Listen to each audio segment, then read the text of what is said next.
Everything is fair in love and war. இதை நம்ம நிறைய பாட்டில் கேட்டிருப்போம். But I never felt it until I meet someone.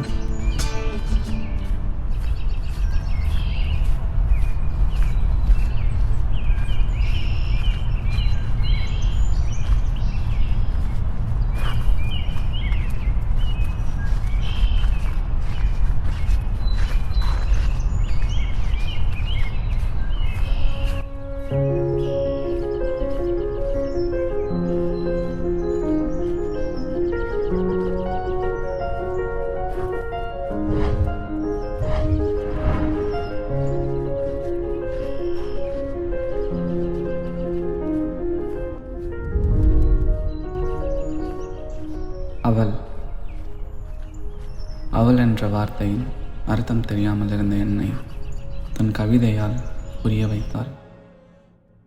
அவள் கண்கள் பார்ப்பதினால் என் கால்கள் எந்த பேச்சை கேட்க போவதில்லை. அவளின் காலடிகள் என் மனதை அழகாக்கியது. அவளின் கதை பேசும் கண்களால், கவி பேசும் இதழால், அல்லது அவளுடைய குறும்புத்தனமான மழலை குணமா, எதை பார்த்து நான் அவளை நேசித்தேன்?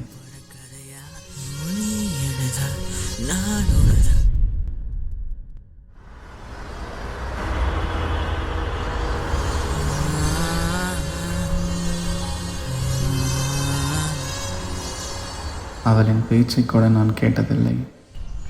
ஆனால் அவளின் கவி பாடும் முகம் என்னை கவிதை எழுத வைத்தது.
It's funny how the heart works, isn't it?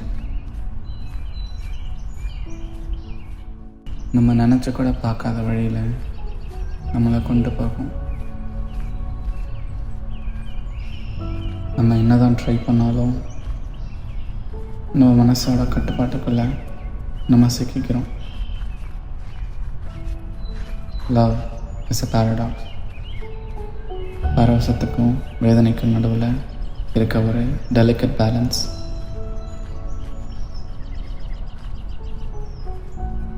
But that's the beauty of love.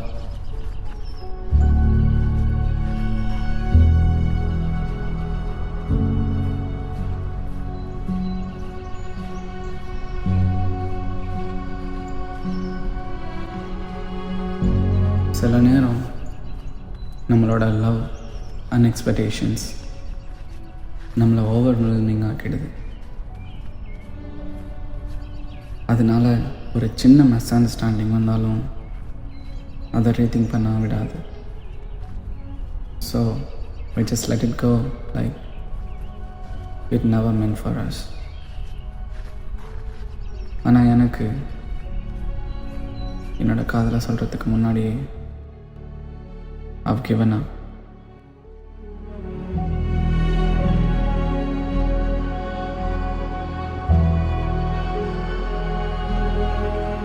ஆனால் அதுக்கப்புறம் ஒரு சான்ஸ் கொடுத்துருந்தா நல்லா இருந்திருக்குன்னு எனக்கு தோணும்.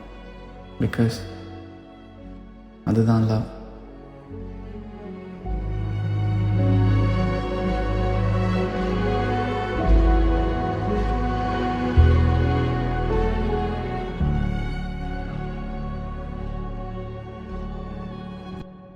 The fun fact about love is that it is the most cursed thing in the world. ஆனால் இருந்தாலும் my love is for her, is always and forever.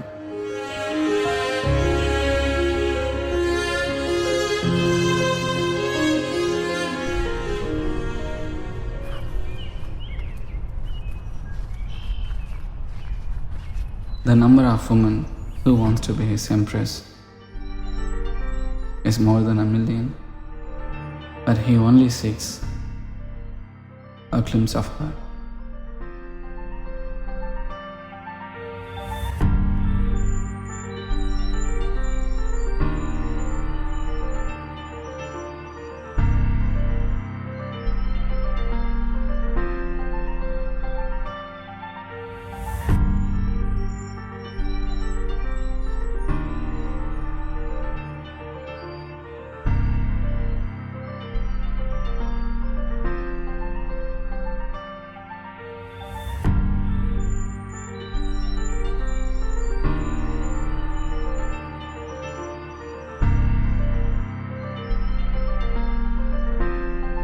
அவள்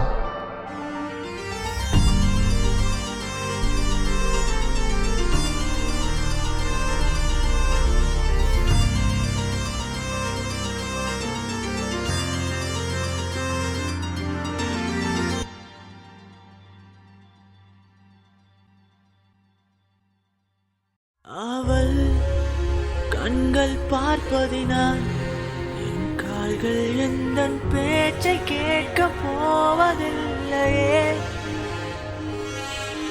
அவள் செல்லும் பாதையிலே நான் பார்க்கும் பொழுதில் பூக்கள் என்றும் பூப்பதில்லையே.